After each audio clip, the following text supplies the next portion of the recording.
This is In the Loop. I'm Christian Bryant. New month, new me, and it's spooky season, so let's just hope things don't get too weird. Here's what we got for y'all. President Trump's choice for a Supreme Court nominee has put the issue of abortion in the spotlight. We'll look at the money flooding in for groups on both sides of the issue. Plus, Cuba closed its borders because of the pandemic, leaving some Cuban immigrants seeking asylum in the US in a difficult position. But first, here's what you need to know. Changes are coming to the next presidential debate in an effort to avoid a repeat of what the world witnessed Tuesday. Moderator Chris Wallace drew a lot of the blame for not stepping in to keep the debate under control, but Wallace was working with limited options. I think that the country would be better served if we allowed both people to speak with fewer interruptions. I'm appealing to you, sir, to do that. Well, and him too.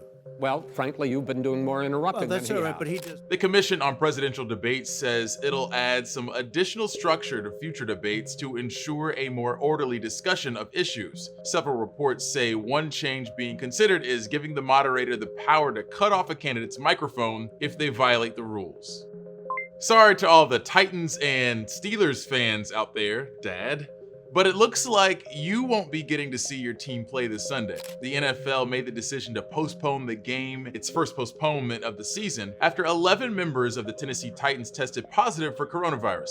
At least 5 were players. According to the Titans coach, some players who tested positive were experiencing flu-like symptoms. There's no sign yet that the Titans spread the virus to other teams. The Minnesota Vikings, who played the Titans this past Sunday, have not had a positive case in testing this week. The NFL says the game between the Steelers and Titans will not be played during Week 4. Instead, the simplest scenario to reschedule could be moving the game to Week 7 on October 25th. That is, if no other coronavirus complications arise. Ever since the World Health Organization declared a global pandemic in March, the focus for governments worldwide has been stopping or slowing the outbreaks. But a new wave of coronavirus tests could provide ways to prevent new outbreaks of COVID-19. With rapid antigen tests, communities could start widespread screening that could identify positive cases right away. It starts with 6 drops of liquid onto this piece of paper. 1, 2, 3, 4, 5. 1, 2, 3, 4, 5. Into the test, twist it 3 times. The adhesive is pulled off, and you wait 15 minutes. Right now, the US mainly uses older molecular test technology and performs roughly 1 million tests a day, with results coming in days later.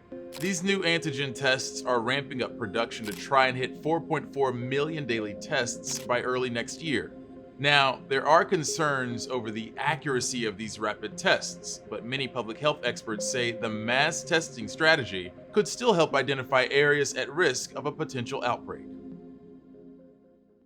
During the first presidential debate, Joe Biden said Roe v. Wade is at stake right now, even though the president said there's nothing happening with that landmark abortion case with regard to the Supreme Court. But Trump's pick to fill the late Justice Ginsburg's seat on the highest court, Judge Amy Coney Barrett, has raised questions about how she could rule on abortion-related cases, especially if Trump wins a second term. As Newsy's Amber Strong reports, the issue of abortion is driving donations and enthusiasm ahead of this year's election.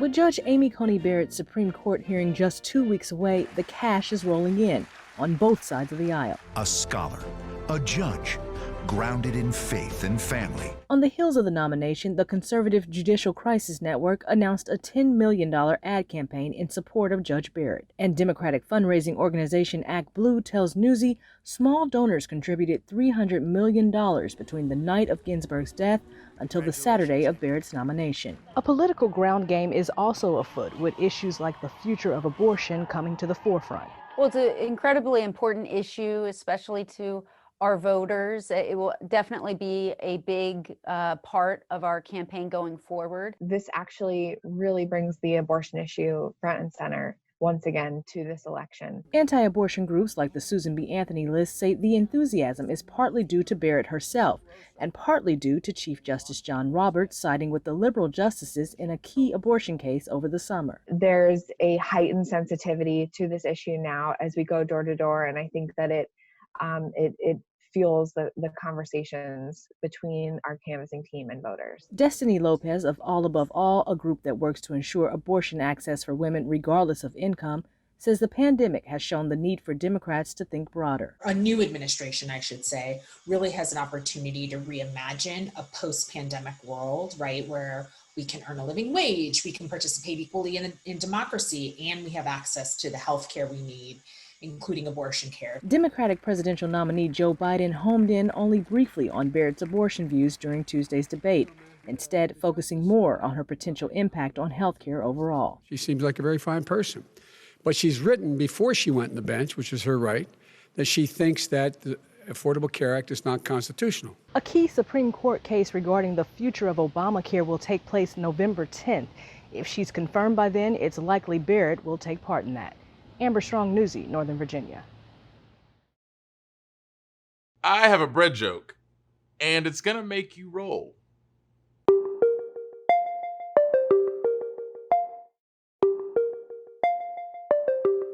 If you think you've had a rough week, listen to this existential crisis Subway was thrown into because of a few Irish judges. Here's what's trending. Ireland's Supreme Court says Subway's bread is too sugary to meet the legal definition of bread. Which, like the main plot point in Star Wars Episode 1, though, the primary issue here is a boring one. Namely, taxes. Basically, Ireland places a special tax on many foods, but not on staple foods like bread. So you would think, and Subway would think, that this tax doesn't affect their bread. Well, Ireland disagrees, because under Ireland tax law, the sugar content for bread can't exceed 2% of the weight of flour in the dough, and Subway's bread is at 10%. In other words, the court is saying, this isn't bread, and we should be able to tax it like it's not bread. In a statement, Subway reminded us all what we needed to hear before slamming another $5 footlong sub. Subway's bread is, of course, bread. And now this is our favorite international sandwich dispute of 2020, maybe of all time. The San Diego Loyal soccer team from the USL Championship was leading 3-1 when they decided to walk off the field after a player from the opposing team used a homophobic slur against Loyal midfielder Colin Martin, who is openly gay. Here's how Loyal owner-manager Landon Donovan described part of the reason they left the field. We made a vow to ourselves, to our community, to our players, to the club, to USL, that we would not stand for bigotry, homophobic slurs, things that don't belong in our game. Donovan said this incident comes on the heels of an incident when a racist slur was directed at another one of their players. This team-wide move is akin to what we've seen across many professional sports leagues this year, with players refusing to stay silent and stick to sports, and instead taking a stand against injustices. Former President Jimmy Carter turns 96 today, and hey, regardless of what you think of the man's politics, you've got to respect what he's accomplished in the 4 decades since he left office. That includes working to eradicate diseases like malaria impacting hundreds of millions of people in Africa, and serving as a sort of roving mediator for international conflicts, something that helped earn him a Nobel Peace Prize in 2002. Not to mention his part in building more than 4,000 homes for people in need through Habitat for Humanity. Oh, and one more accolade. Jimmy Carter has lived the longest out of any president in US history. The US is a favored destination for Cuban immigrants, but many seeking asylum during this pandemic have found themselves in a precarious situation. Cuba has closed its borders, making it impossible for the US to deport any Cubans. Newsy's Ben Chamiso spoke to one Cuban immigrant who describes what it's like being detained in the US without any sense of when he could return home. Cuban asylum seeker Dionel Perez Hernandez has been detained for more than a year, even though he gave up on his case and volunteered to be deported 9 months ago.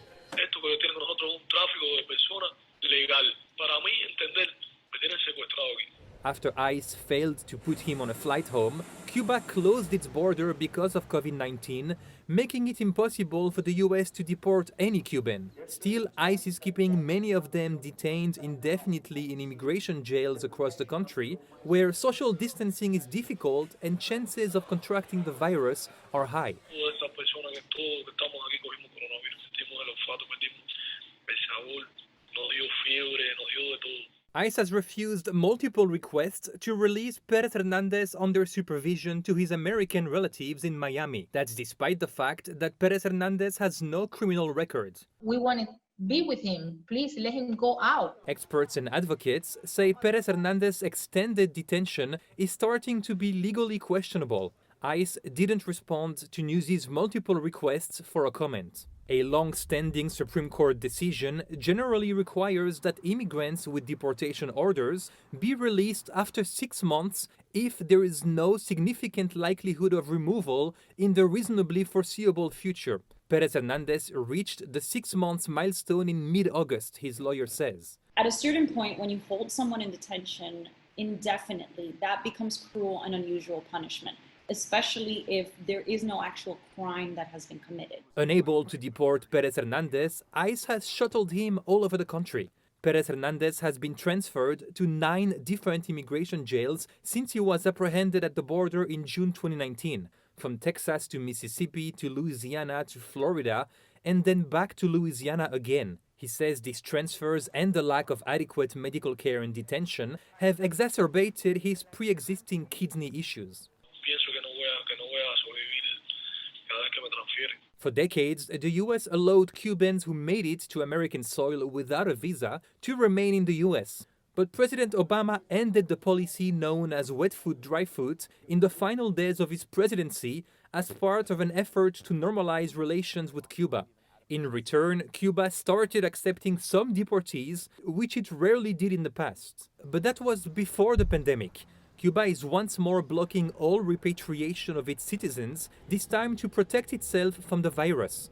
Yet, the Trump administration is keeping many of them indefinitely behind bars.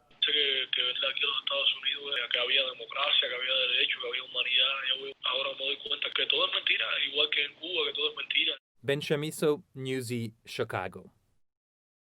The coronavirus has the potential to do a number on gender diversity within corporate America.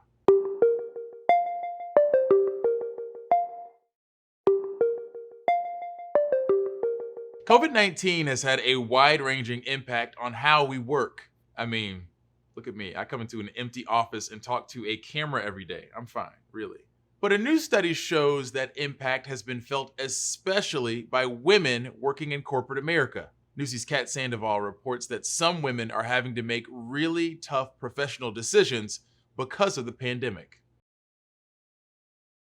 Life before COVID is already crazy as a working mom. My workday starts from the moment I wake up to the moment I go to bed. How is the coronavirus affecting working women? A Lean-In and McKinsey study found that for the first time in years, women in corporate America intended to leave their jobs at higher rates than men. 1 in 4 women are considering downshifting their careers or leaving the workforce. If that happens, we will rewind all the progress we've seen over the last 6 years of this study, all of the progress on women in leadership in 1 single year. In the 6 years they've done this study, men and women left their companies at about the same rate. But this year, researchers are sounding an alarm. They say the new findings could mean setbacks for gender equality in the workplace. There are fewer women in the workplace already, particularly up in the higher ranks of leadership.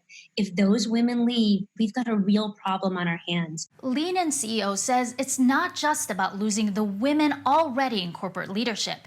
It's about losing the impact those women can have by helping other women advance. Aside from senior-level women, Black women and mothers were especially impacted.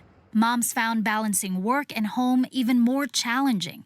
They were 3 times more likely than dads to be responsible for the majority of housework and childcare in the time of virtual learning. The challenge is, of course, even greater for single moms. Thankfully, my dad decided to retire during the pandemic, and so he's been a huge help. Lacey Reese drops her child off at daycare or at her father's. As her household's primary breadwinner, she has no choice but to work and later come home to her 2-year-old. Every time I come home, she welcomes me with open arms, and having to kind of deny it at the door, oh, wait, was kind of sad, and but she got used to it fast.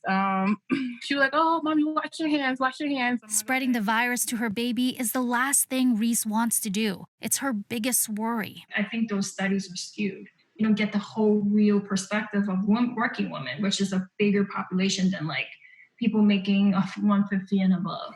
It's worth noting the study doesn't encompass all working women. Entrepreneurs and essential workers outside corporate America aren't included. But Thomas says studies like this show it's still a problem for all women. If it's bad for women in corporate America, it's worse for women outside of corporate America, because corporate America has generally more supports in place. Kat Sandoval, Newsy, Chicago. Shout out to the person who asked about my makeup routine on IG. If you'd like to know more about how I take care of this giant face, or if you want to talk about something more newsworthy, just hit us up on Twitter using the hashtag NewsyInTheLoop. I cannot wait to overshare more personal details with you all.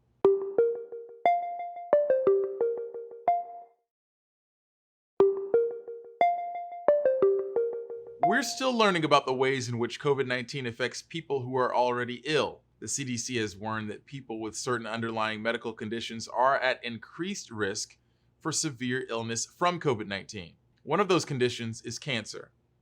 Now, the National Cancer Institute says Americans with breast and colon cancer specifically have a heightened chance of dying because of COVID's impact on cancer screenings.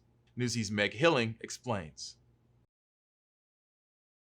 As the world marks the death of roughly 1 million people due to COVID-19, scientists say thousands more will die without ever contracting the virus. The reason? Its impact on cancer. That is a public health issue that we really want to try and address.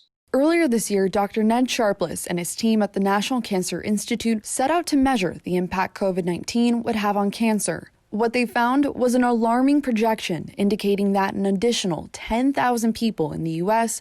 will die from breast and colon cancer due to COVID-19 related delays in screenings and treatment over the next decade. That's not including the dozens of other cancers Sharpless says will also be impacted.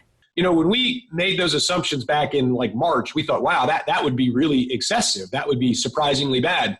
And it's turned out to be much worse. Sharpless says cancer diagnoses have dropped by 50%, but the actual incidence of cancer has by no means declined that much, indicating a dangerous delay in intervention. For a disease like breast cancer, that's really important. You know, stage is the major determinant of outcome in breast cancer. According to Sharpless, some clinics in the U.S. have seen a 95% decline in mammography, which is the most common way of screening for breast cancer. It's tough for these screening programs to catch up with the screening of the women who had to have their processes delayed because screening has to be done safely, adhering to social distancing policies. Dr. Lisa Newman is one of the leading surgical breast oncologists in the U.S. She says these delays are extremely problematic for people of color. Medically underserved populations are going to be bearing the brunt of the downstream consequences of COVID. But screenings and treatment aren't the only aspects of cancer facing COVID-19 related delays.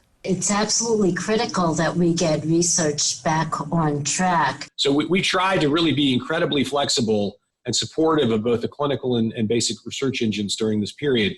But there are some challenges for sure. Meanwhile, organizations like SHARE, a national nonprofit that works to support and educate women affected by breast, ovarian, and other cancers, have had a pivot during this pandemic. Our helpline calls are lasting twice as long as they used to in the past because women have so many things that are happening at the same time. I mean, imagine a person who's in the middle of COVID getting a brand new diagnosis of breast cancer. We really have to figure out a way to work on both problems. You know, we can't just say we're going to shut down one to work on the other, or, you know, that one's more important than the other. As National Breast Cancer Awareness Month gets underway, Cher says it is critical women check themselves for potential symptoms at home and communicate with their doctors even if they can't get in right away.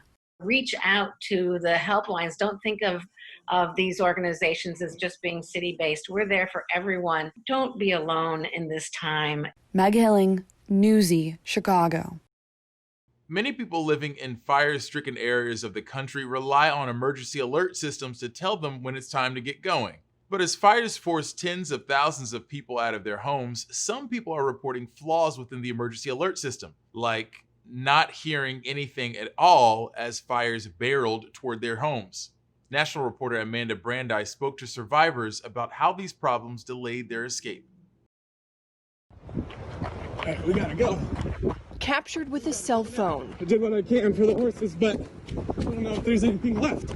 Are minutes of chaos and despair. You guys, let's go! Come on, man! As Will Carlson ran for his life, surrounded by ash and an orange midnight sky, he shot this video. The fire was approaching on every flank of our property. I had no idea how it was going to get out. Not long before, Carlson and his neighbors had been comforted by a false sense of security. If something's really bad's going to happen, we'll get alerted well beforehand. But their only warning was flames barreling down in the distance. Carlson was one of the last to escape as he scrambled to save the animals. Oh my God. After making it out safely, Carlson was left wondering how this could have happened. Every neighbor that we talked to, it was the same story of, we knew there was a fire in the area. We thought that we would get alerted. Nothing was said to us. County officials in the Northern California community say Amber Alert style messages were sent, but the fire affected cellular services and power. They say law enforcement agencies also went door to door to wake people up and drove through neighborhoods with sirens blaring. How many animals could have been saved? Could there have been less loss of life? And could structures have been defended better if we had more warning? Headlines show similar problems from recent fires in Oregon and past events like the deadly 2016 wildfires in Tennessee. It happens over and over again. Art Botterell led the effort to create a warning system that is used by the federal government today. What usually breaks down is that an alert is not sent in time or sometimes at all. In 2017, officials in Sonoma County feared an alert would cause panic and clog roadways. There is no magic bullet, no one technology, no one process that it takes to move people to take timely action. So counties must utilize several tools to try and reach everyone. And it is fair to say that in a lot of cases, we have not given our public safety people the tools to be able to issue warnings effectively. Botterell says more training is needed and believes state and federal governments should provide more guidance to ensure effective responses. We've got a lot of technology. Now we need to get good at using it. Because no community is immune to the natural disasters growing more frequent and destructive. I'm Amanda Brandeis reporting. That's it for us, folks. That's enough in the loop for today and for this week. As always, thanks for watching. We'll be back next week, same time, same place. More top stories from Newsy are headed your way as soon as I'm done talking.